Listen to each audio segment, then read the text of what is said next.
नमस्कार दोस्तों, कैसे हैं आप लोग। उम्मीद करता हूँ खुश होंगे, मज़े में होंगे। स्वागत है आपका मेरे चैनल स्टोरी टेलर सीपी में। मैं हूँ आपका दोस्त, आपका यार, स्टोरी टेलर सीपी, आपका सूत्रधार। तो चलिए दोस्तों, इसी नोट पर आज की वीडियो शुरू करते हैं। आज की वीडियो में मैं आपको सुनाने वाला हूँ लंगड़ा प्रेत नॉवल का पार्ट 9। इसके बाकी के 8 पार्ट आप ऑलरेडी सुन चुके होंगे, और अगर आपने नहीं सुने तो उनके लिंक्स आपको ऊपर आई बटन से मिल जाएंगे। तो चलिए दोस्तों, ज्यादा देरी ना करते हुए शुरू करते हैं लंगड़ा प्रेत नॉवल का पार्ट 9। क्यों? मौसी उसे घूरने लगी। देखिए ना, आज का दिन कैसा शुभ दिन है। खुशखबरी पर खुशखबरी चली आ रही है। अमर हंसकर बोला। तुम्हारा ही तो देखा था, मौसी ने मजाक किया।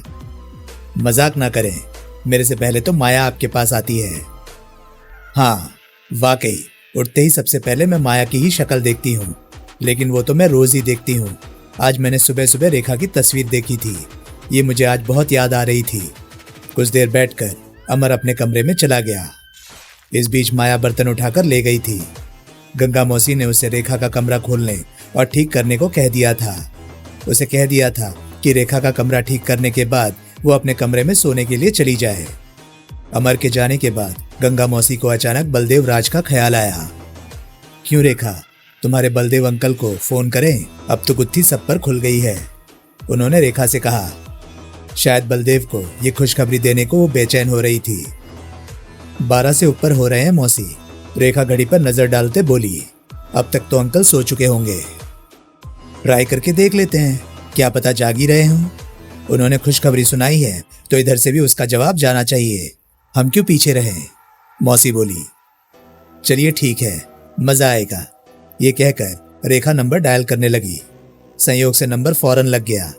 पहली घंटी बजते ही रेखा ने रिसीवर मौसी की तरफ बढ़ा दिया। घंटी बज रही है। मौसी ने रिसीवर संभाल लिया।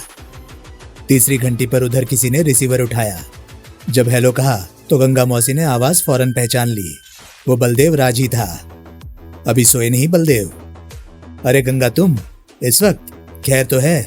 वो परेशान हो उठे थे। भाई, हम भी कम नहीं है तुमसे। गंगा मौसी के लहजे में अल्हड़ सी शोखी भर आई थी।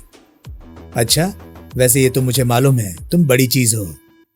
प्रोफेसर बलदेव राज, मुझे चीज न कहना, मैं गंगा हूं, एक संभ्रांत सुशील महिला। उनका अल्हड़पन बड़ा ही अजीब था। अच्छा, संभ्रांत और सुशील महिला, आप कुछ कह रही थी? तुम इस वक्त क्या कर रहे हो? गंगा ने पूछा। हम सब इंद्रजीत को घेरे बैठे हैं, बलदेव राज ने बताया। नई पुरानी यादें ताजा कर रहे हैं। अच्छा, अब हमारी तरफ से भी एक धमाके की खबर सुनो। मेरी रेखा भी वापस आ गई है। ये खबर बलदेव राज के लिए वाकई धमाका खेज थी। वो तो जैसे बुत बनकर रह गया था। उसे बोलते ना देख मौसी बोली। बलदेव, बलदेव। मैं सुन रहा हूं। बलदेव राज मुश्किल से ही बोल पाया था। कब आई? तुम्हारी कॉल के आधे घंटे बाद, मौसी ने सविस्तार बताया। अचानक बेल बजी। माया सो चुकी थी, उसे जाकर उठाया। मेरा ख्याल था कि अमर होगा, वो एक शादी में गया हुआ था। गेट खोला तो अमर के बजाय रेखा निकली। बलदेव, मैं तुम्हें बता नहीं सकती कि मुझे किस कदर खुशी हुई।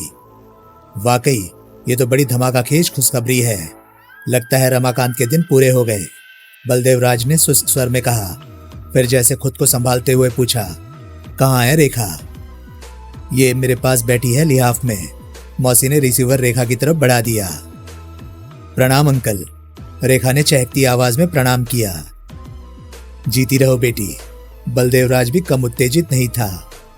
रेखा, तुम सकुशल तो हो? हाँ बलदेव अंकल, बिल्कुल सकुशल हूँ। सकुशल, सलामत और खुश।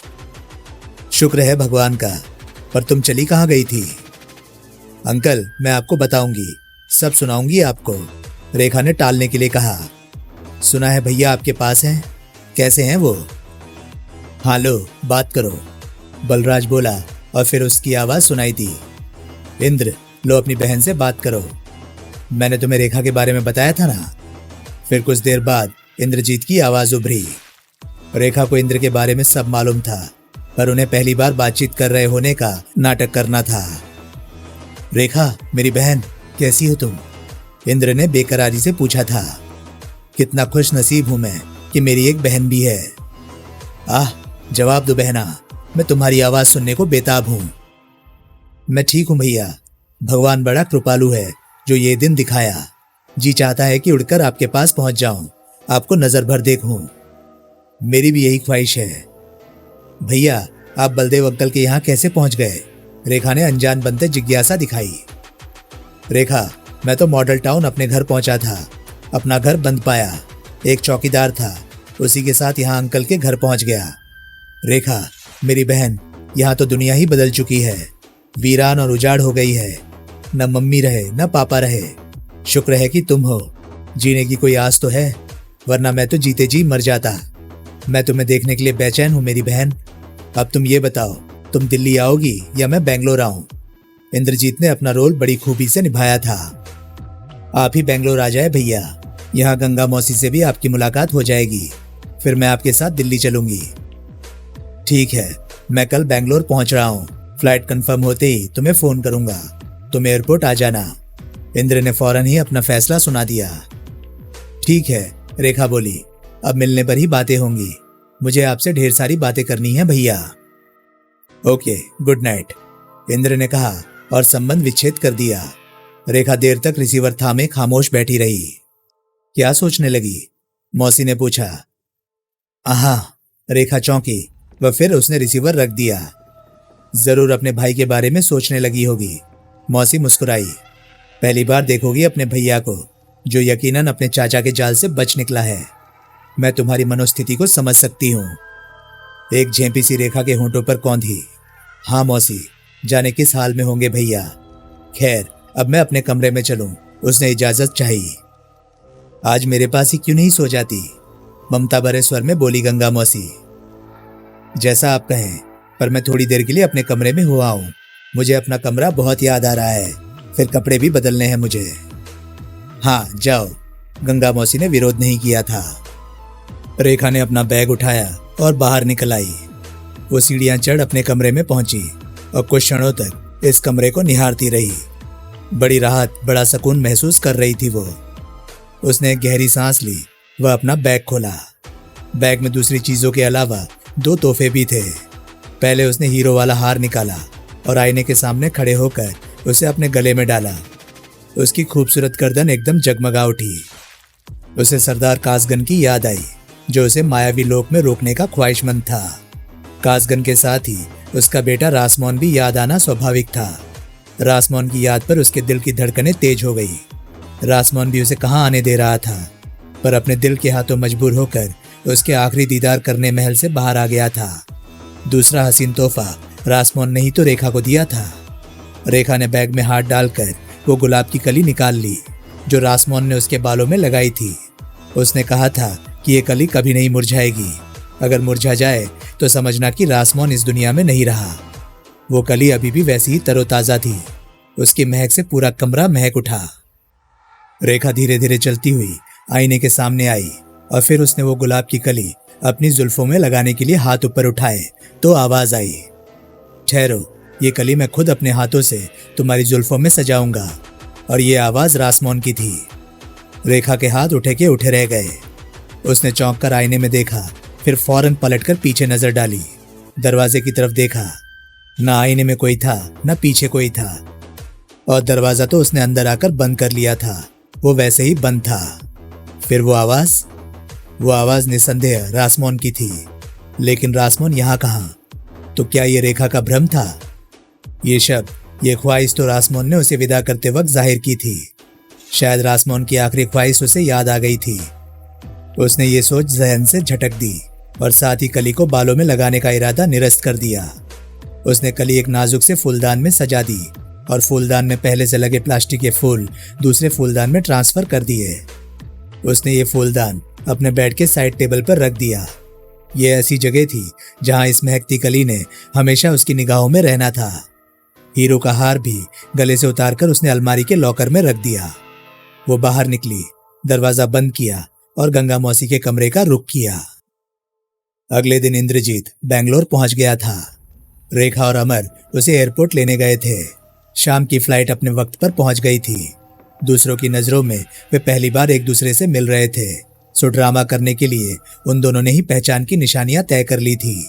उन्हीं निशानियों के सदके दोनों ने अमर के सामने एक दूसरे को आसानी से पहचान लिया। इंद्रजीत ने अपनी छोटी बहन को गले से लगाया और फिर उसे निहारते हुए बोला, तुम्हें पहचानने के लिए तो किसी निशानी की जरूरत नहीं थी। क्यों भैया? तुम्हारी सूरत मम्मी से बहुत मिलती है। मैंने तुम्हें तुम्हारे नीले सूट से नहीं, तुम्हारी शक्ल से पहचाना है। फिर तो मुझे यही बताना चाहिए था कि मैं मम्मी की हमशक्ल हूं, रेखा ने हंसते हुए कहा। और क्या, जाने बलदेव अंकल को इस बात का क्यों ख्याल न रहा। इंद्र ने अमर की तरफ देखते हुए कहा, फिर उससे मुखातिब हुआ, आप यकीनन मिस्टर अमर हैं। जी जनाब, अमर ने भी अपनत्व से कहा और अपना हाथ आगे बढ़ा दिया। देखा मैंने कैसे पहचाना? इंद्र ने बड़ी गर्मजोशी से हाथ मिलाया। मैं हैरान हूं, आपने वाकई कमाल किया है, अमर शालीनता के साथ बोला। कोई कमाल नहीं किया, रेखा ने निकास द्वार से बाहर निकलते हुए कहा। आप शायद भूल गए हैं अमर भाई कि मैंने फोन पर आपके सामने ही भैया को बताया था कि मेरे साथ आप होंगे। ये सुनकर वे दोनों ही हंस दिए थे। वे गाड़ी में रवाना हुए। गाड़ी घर के गेट में दाखिल हुई तो गंगा मौसी बाहर बरामदे में मौजूद थी। रेखा ने इंद्र को गंगा मौसी के बारे में बता दिया था। इंद्र गाड़ी रुकते ही उतरा व तेजी से चलता हुआ बरामदे तक पहुंचा। गंगा मौसी को प्रणाम कहा व फिर अपना सिर उनके सामने नवा दिया। गंगा मौसी ने उसके सिर पर हाथ रखा और ढेरों दुआएं दे डाली। गंगा मौसी के पीछे माया खड़ी थी। वो बड़ी दिलचस्पी से इंद्रजीत को देख रही थी। गोरे रंग के इंद्रजीत का व्यक्तित्व नीले सूट में खासा निखरा हुआ था और वो किसी भी नवयुवना को फिल्मी हीरो की तरह भा जाने वाला आकर्षण तो रखता ही था। भैया, ये माया है, इतने लजीज खाने बनाती है कि आप यहाँ से जाने का नाम नहीं लोगे, रेखा ने परिचय कराया। और मेरी तो सहेली है। खूब, पर रेखा हमें यहाँ से तो जाना होगा, इंद्र ने फ्रोक दिली दिखाई।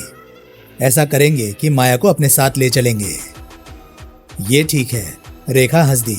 फिर माया से बोली, माया इनका सामान इनके कमरे में पहुंचा दो। जी बीबी। माया गाड़ी की तरफ बढ़ गई। गंगा मौसी इंद्र को अपने कमरे में ले गई।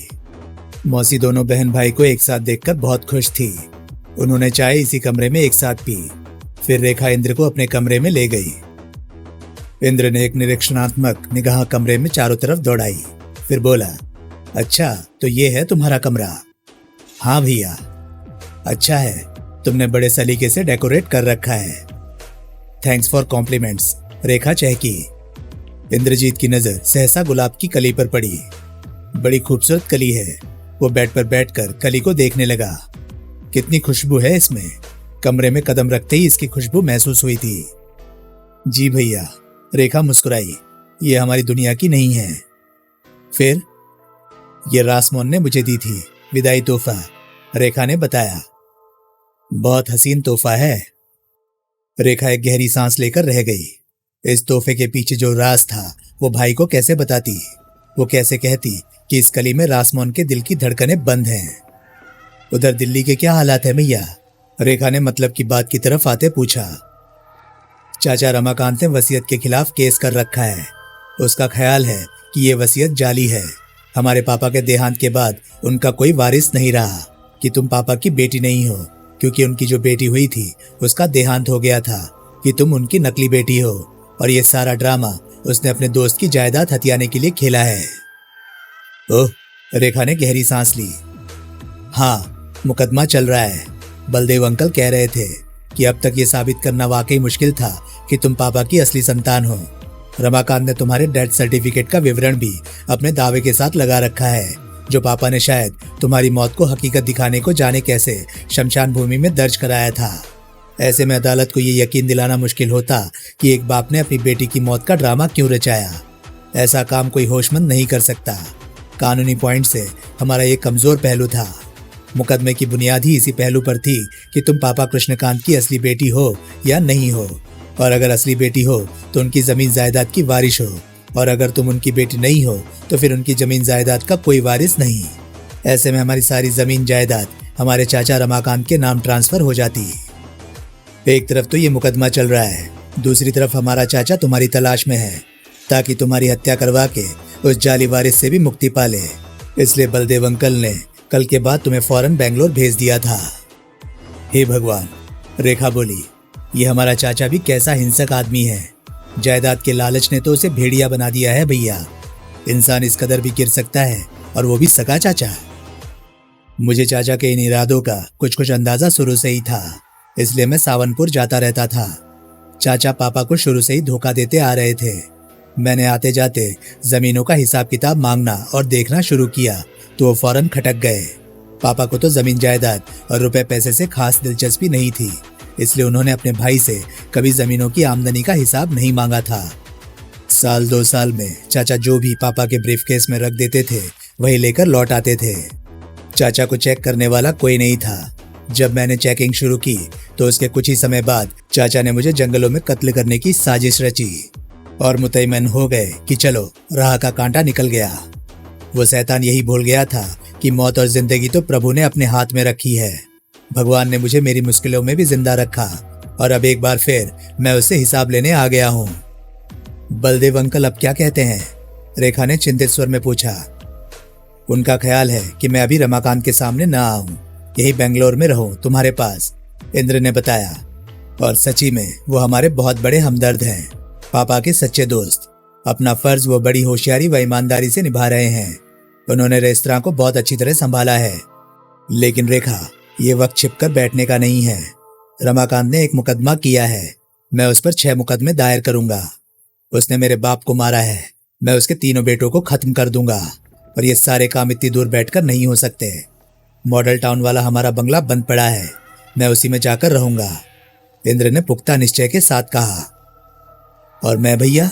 रेखा ने जानना चाहा। तुम यहीं रहोगी उस वक्त तक जब तक मैं तुम्हें दिल्ली ना बुलवाऊं।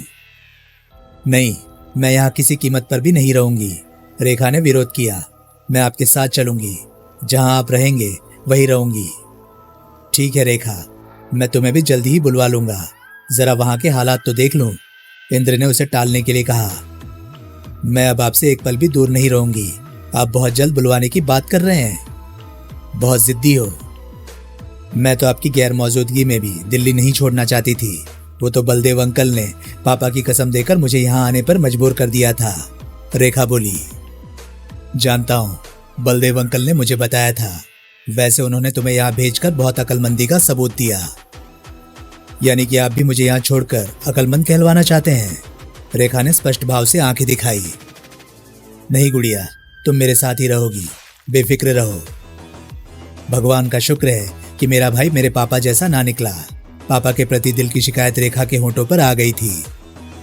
पापा इतने शरीफ इंसान थे रेखा, मेरे अपहरण से वो बहुत खौफजदा हो गए थे। ऐसे में उन्होंने मजबूरन तुम्हें खुद से जुदा किया। रेखा, वो तुम्हें बहुत चाहते थे और नहीं चाहते थे कि तुम जालिम चाचा की भेंट चढ़ जाओ। उनका प्यार अपनी जगह, लेकिन मैं तो उनके प्यार से वंचित रह गई। अब मैं जो कहूँ, इंद्र जज्बाती हो गया।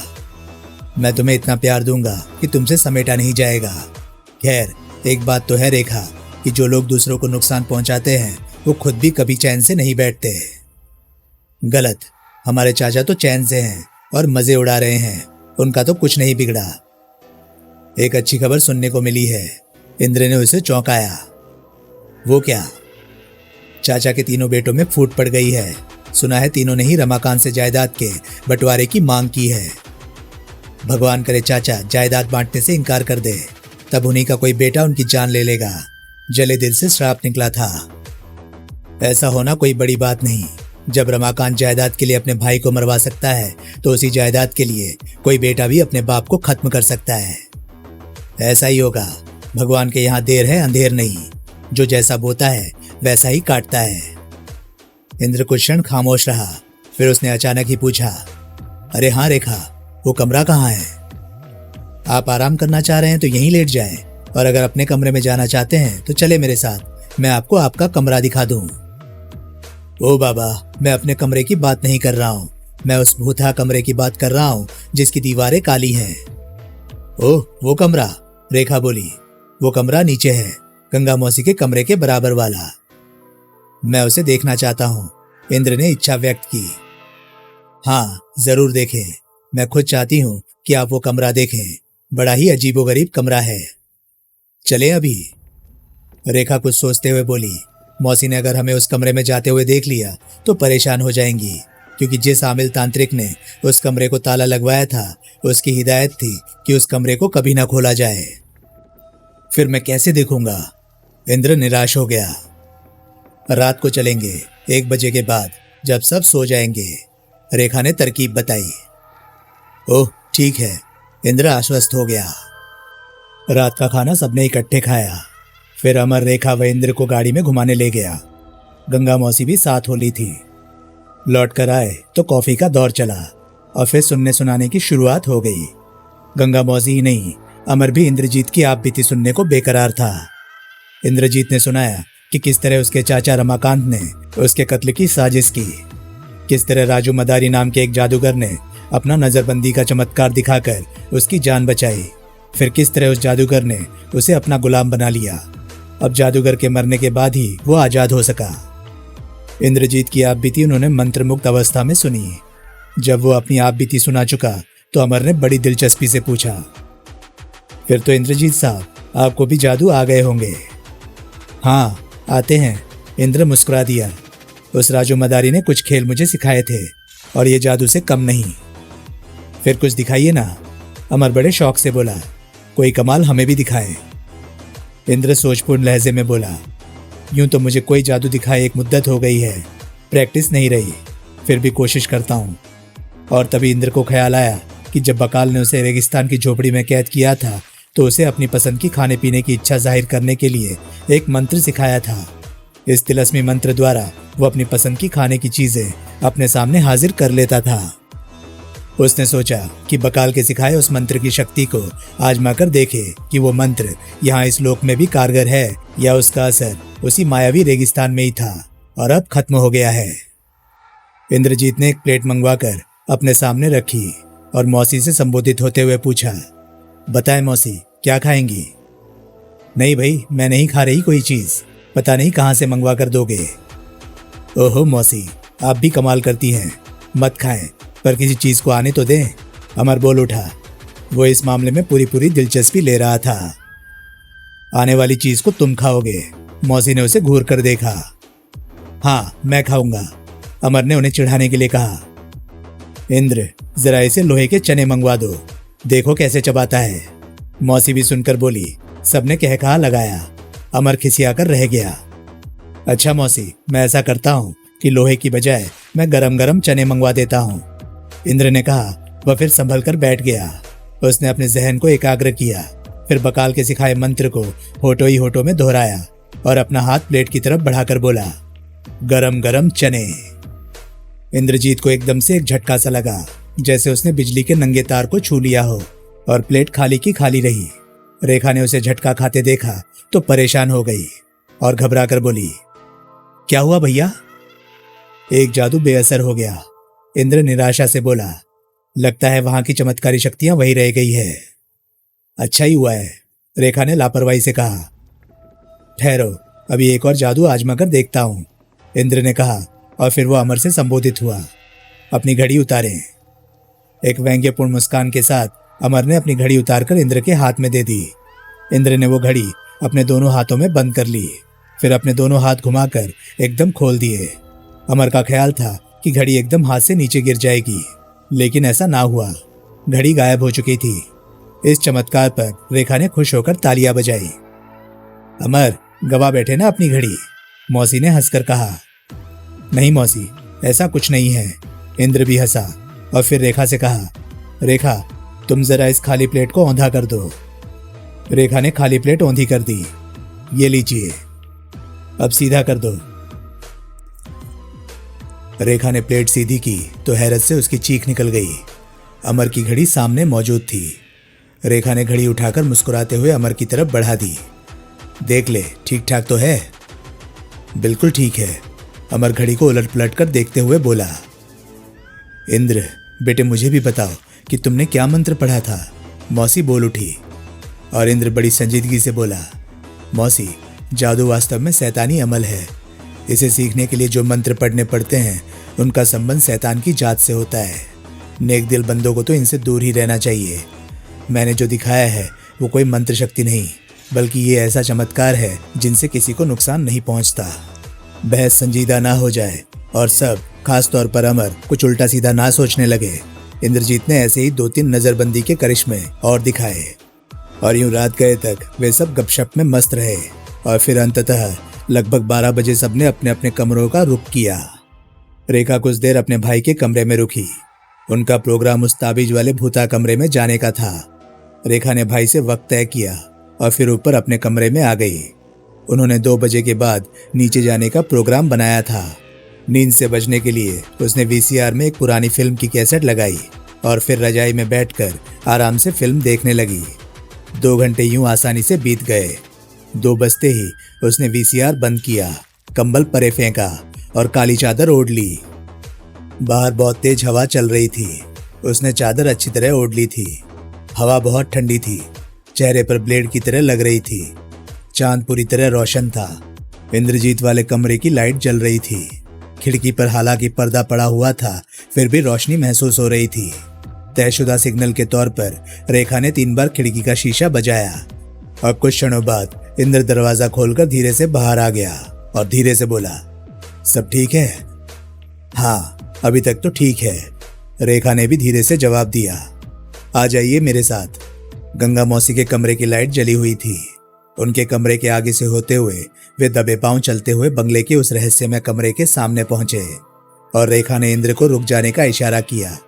कमरे के दरवाजे के हैंडल पर काले धागे से बंधा ताबीज पूर्ववत ही लटका हुआ था। इंद्रजीत ने दरवाजे को बड़े ध्यान से देखा, ताबीज पर भी नजर डाली। रेखा ने इस कमरे से संबंधित जो कहानी सुनाई थी उसके अनुसार ये कमरा उस प्रेत लोक का या मायावी लोक में जाने का जरिया था, पर इससे भी कोई इंसान उस स्वप्न लोक तक तभी जा सकता था जब वहां का कोई गैर इंसानी वासी उसकी मदद करे। इस काले कमरे के रहस्यमय दरवाजे को देखकर क्षण भर के लिए इंद्रजीत के बदन में सनसनी फैल गई। खुद रेखा के हवास भी काबू में नहीं रहे थे। उसके दिल की धड़कन अनायास तेज हो गई थी और हाथ पांव बेजान होने लगे थे। पूरा वजूद ही कंपन का शिकार था।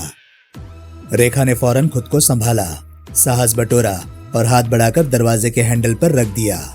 हैंडल पर दबाव डालते हुए दरवाजे को हल्का सा धक्का दिया। अरे, रेखा के मुंह से निकला। क्यों, क्या हुआ? इंद्रजीत ने आगे आकर धीरे से पूछा। आप जरा दरवाजा खोले, रेखा दरवाजे के आगे से हटते हुए बोली। इंद्रजीत ने आगे बढ़कर हैंडल पर हाथ रखा और उसे दबाकर दरवाजा खोलना चाहा, लेकिन दरवाजा नहीं खुला। दरवाजा लॉक था। कैसे खुलता? दरवाजा लॉक है, कहता हुआ इंद्र पीछे हट गया। उसके पीछे हटते ही रेखा ने एक बार फिर दरवाजा खोलने की कोशिश की, पर दरवाजा लॉक ना होता तभी ना। बेकार है, वो हताश सी बोली। आ जाइए। इंद्रजीत खामोशी से उसके पीछे हो लिया और फिर अपने कमरे के दरवाजे पर पहुंचकर वो रेखा से बोला, अच्छा रेखा, तुम अपने कमरे में जाओ, कल बात करेंगे। रेखा चिंतित सी अपने कमरे में आ गई और सोचने लगी कि आखिर ये क्या हुआ। वो दरवाजा लॉक कैसे हो गया? किसने किया? जाहिर है कि ये काम अमर या गंगा मौसी तो कर नहीं सकते थे। खास तौर पर अमर को तो इस कमरे की ताज़ा कहानी मालूम ही नहीं थी। उसे ये मालूम नहीं था कि दरवाजा खुला है या लॉक्ड। उसने तो आज तक इस दरवाजे को हाथ तक नहीं लगाया था। गंगा मौसी जरूर इस कमरे के बारे में थोड़ा बहुत जानती थी, पर उन्हें भी कमरे को ताला लगाने की क्या जरूरत थी? इससे पहले रेखा कई बार उस कमरे में जा चुकी थी। उसे इस दरवाजे का ताला हमेशा खुला मिला था। पिछली रात भी वो मायावी लोक से इसी कमरे में पहुंची थी और दरवाजा खोलकर बाहर आई थी। फिर ये अचानक क्या हुआ? वो देर तक इस बारे में ही सोचती रही, पर समझ में नहीं आया। अंततः उसे सोचते सोचते नींद आ गई और फिर उसे रात को ख्वाब में दादा हरिओम दिखाई दिए। वो रेखा के कमरे में आकर एक कुर्सी पर इत्मीनान से बैठ गए और रेखा को प्यार से देखते हुए बोले, हाँ रेखा, क्या बात है? क्यों परेशान हो? दादा, उस कमरे का दरवाजा लॉक कैसे हो गया? रेखा ने अपनी परेशानी सुना दी। दादा हरिओम मन मन मुस्कुराए और फिर हौले से बोले, वो हमने लॉक किया है। ओह, लेकिन क्यों? मैं भैया को दिखाना चाहती थी, रेखा बोली। रेखा, तुम्हें तुम्हारा भाई मिल गया, क्या तुम खुश नहीं हो? मैं बहुत खुश हूं। फिर अब तुम उस कमरे को भूल जाओ और जो कुछ बीता है उसे भी ख्वाब समझकर भूल जाओ। किसी भी बात की ज्यादा कुरेद अच्छी नहीं होती। तुम मेरी बात समझ गई ना? दादा हरिओम ने समझाने वाले लहजे में कहा। उनके लहजे में एक तरह की चेतावनी भी थी। जी दादा, रेखा धीरे से बोली। अच्छी तरह समझ गई हूँ। बस तो फिर विदा। ये कहकर दादा कुर्सी से उठे और उठते ही अदृश्य हो गए। रेखा की आंखें फौरन खुल गई। अब उसे अंदाजा हुआ कि वो ख्वाब देख रही थी। इस ख्वाब ने उसकी मानसिक उलझन दूर कर दी थी। उस कमरे को लॉक करने वाले दादा हरिओम थे और यही दादा हरिओम ही तो थे जिन्होंने रेखा को इस कमरे की राह दिखाई थी और ये रास्ता उसे इंद्रजीत तक ले गया था। जिसने राह खोली थी आज वही उसे बंद कर गया था। रेखा निश्चिंत होकर सो गई। इंद्रजीत अब जिन रास्तों पर जाना चाहता था उसके लिए बेंगलोर से लौट जाना जरूरी था।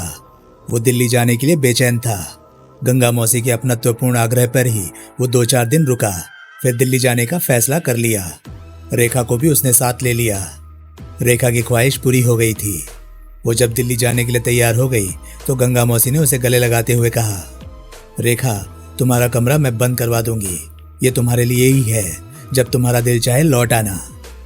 जरूर मौसी, हालात जरा किसी करवट बैठ जाएं, फिर भगवान ने चाहा तो मैं आपको ही यहाँ से ले जाऊंगी। रेखा ने अपने दिल की कही थी। वाह, और मुझ गरीब का क्या होगा? अमर चहका, तुम्हें अमीर बनाया जाएगा। इंद्र बोल उठा। वो किस तरह? क्या किसी जादू के जोर से? नहीं, बल्कि तुम्हारी शादी करके। हे प्रभु, मेरे सिर पर हाथ रख। ये लोग तो मुझे बर्बाद करने पर तुले हैं। अमर ने कुछ ऐसे अंदाज में कहा कि मौसी और रेखा के साथ इंद्र भी हंस दिया था। गंगा मौसी और अमर उन्हें एयरपोर्ट छोड़ने आए।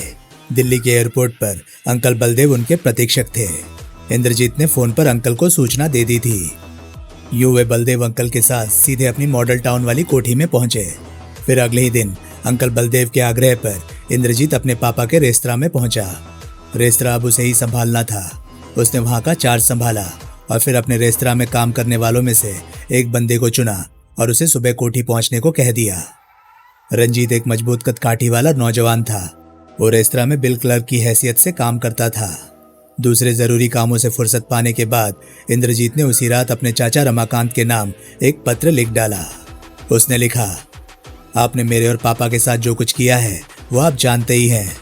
प्रभु कृपा से मैं अपने घर वापस आ गया हूँ। मेरे साथ मेरी बहन रेखा भी है। अब आप सराफत से मेरे पापा की जमीनें, बाग व सावनपुर की हवेली का आधा हिस्सा 10 दिन के भीतर खाली कर दें। मैं 11वें दिन सावनपुर आऊंगा। जमीनों की आमदनी का अब तक का हिसाब किताब तैयार रखिएगा। मैं अब आपसे एक एक पैसे का हिसाब लूंगा। आपका इंद्रजीत। इस खत को उसने एक लिफाफे में बंद किया और उस पर अपने चाचा का नाम व पता लिख दिया। सुबह रंजीत जब कोठी पहुंचा तो उसने लिफाफा उसके हवाले करते हुए उसे समझा दिया कि उसने ये पत्र कहाँ व किसे पहुंचाना है। रंजीत के सावनपुर रवाना होने के बाद इंद्रजीत ने रेस्तरां का रुख किया और फिर रात तक रेस्तरां में ही रहा। रेस्तरां का मैनेजर बहुत ही मेहनती आदमी था। उसने रेस्तरां को बड़ी कुशलता से संभाला हुआ था। काम के हिसाब से उसकी तनख्वाह कम थी, सो इस दिन इंद्रजीत ने उसकी पेमेंट में अच्छी खासी बढ़ोतरी करके उसे खुश कर दिया। इंद्रजीत के पापा एक कला प्रेमी व्यक्ति थे और उन्होंने बकायदा एक आर्ट गैलरी खोली हुई थी। इंद्रजीत ने अगली सुबह आर्ट गैलरी में जाने का प्रोग्राम बनाया। आर्ट गैलरी में ताला पड़ा हुआ था। इंद्रजीत ने आर्ट गैलरी रेखा के सुपुर्द करने का फैसला किया था कि यूं वो घर में अकेली रहकर बोर होने से बच जाएगी। इंद्रजीत अभी सोकर भी नहीं उठा था कि एक नौकर ने जोर जोर से उसके कमरे का दरवाजा बजाया। इंद्रजीत ने दरवाजा खोला तो घर का यह नया नौकर परेशान खड़ा था। उसके चेहरे पर हवाइयां उड़ रही थी। क्या हुआ? इंद्र ने पूछा। साहब जी, गेट पर एक लाश पड़ी है। लाश? किसकी लाश? वो जो कल जो साहब यहाँ आए थे उनकी लाश है जी। रंजीत की लाश? इंद्रजीत ने जैसे खुद से सवाल किया। ये कैसे हो सकता है? जो नहीं होना चाहिए था वो हो गया था। इंद्रजीत को आशा नहीं थी कि ऐसा हो जाएगा। उसका तो ख्याल था कि जब रंजीत रमाकांत को उसका पत्र देगा तो रमाकांत पत्र पढ़कर कांपने लगेगा, लेकिन ऐसा नहीं हुआ था। रमाकांत ने खुद कांपने की बजाय इंद्रजीत को कंपा दिया था। उसने पत्र ले जाने वाले को उसके घर के दरवाजे पर फेंकवा दिया था। इससे ज्यादा दीदा दलेरी और क्या हो सकती थी। इंद्र अपने नौकर रामू के साथ गेट पर आया। रंजीत की लाश गेट के बराबर दीवार के साथ पड़ी थी। इंद्रजीत ने करीब से उसका जायजा लिया। रंजीत के बदन पर कहीं कोई चोट का निशान या घाव नजर नहीं आया। इंद्र ने उसकी नब्ज देखी। नब्ज चल रही थी और दिल भी धड़क रहा था। रंजीत अभी जिंदा था। इंद्रजीत ने अपनी गाड़ी निकाली, रेखा को सूरत हाल से आगाह किया और फिर रंजीत को गाड़ी में डालकर फौरन एक अच्छे अस्पताल का रुख किया। डॉक्टरों की 1-2 घंटे की मेहनत के बाद रंजीत को अंततः होश आ गया। अगले 2 घंटों में उसकी हालत बिल्कुल ठीक हो गई और फिर 1 घंटा रखकर उसे अस्पताल से छुट्टी दे दी गई। डॉक्टरों की रिपोर्ट के अनुसार रंजीत को कोई शारीरिक चोट नहीं पहुंचाई गई थी, बल्कि उसे एक नशीली दवा का तेज इंजेक्शन लगाकर फेंक दिया गया था। अगर रंजीत को तुरंत डॉक्टरी मदद ना मिलती तो डॉक्टरों की राय के अनुसार वो अपनी इस बेहोशी में ही मर सकता था। इंद्रजीत ने भगवान का शुक्र अदा किया। रंजीत मर जाता तो बहुत बड़ा अनर्थ हो जाना था। रंजीत की जेब से एक कागज बरामद हुआ जिस पर लाल रंग की स्याही से लिखा था, 11वां दिन अभी बहुत दूर है, हमारी तरफ से पहले दिन का तोहफा कबूल करो। रमाकांत ने इंद्रजीत की 11वें दिन की धमकी का बड़ी खूबसूरती से मजाक उड़ाया था। रात को अपनी गाड़ी भेजकर इंद्रजीत ने रंजीत को अपनी कोठी पर बुलवा लिया और बलदेव अंकल की मौजूदगी में रंजीत ने अपनी सावनपुर की रिपोर्ट दी। उसने सावनपुर का हाल बयान करते हुए कहा, मैं सावनपुर की हवेली पर पहुंचा। मैंने रमाकांत से मिलने की ख्वाहिश जाहिर की। मुझे फौरन हवेली के अंदर पहुंचा दिया गया। कुछ देर बाद हवेली के आलीशान ड्राइंग रूम में रमाकांत तशरीफ लाए। बूढ़े होते हुए भी वो मुझे खास चाक चौबंद नजर आए। उन्होंने अपनी सुर्ख खूंखार आंखों से मुझे घूरा और आने की वजह पूछी। मैंने आपका पत्र जेब से निकालकर उसकी तरफ बढ़ा दिया। इस बीच एक नौजवान शख्स जो शायद उनका बेटा था खामोशी से आकर वहां बैठ गया था। मुझसे लिफाफा लेकर रमाकांत ने अपने बेटे की तरफ बढ़ा दिया। उसी ने पत्र निकालकर पढ़ा और उसके चेहरे की रंगत बदल गई। उसने रमाकांत से कहा, आओ पापा। बेटे के साथ रमाकांत हवेली के अंदर चला गया। मैं ड्राइंग रूम में अकेला रह गया।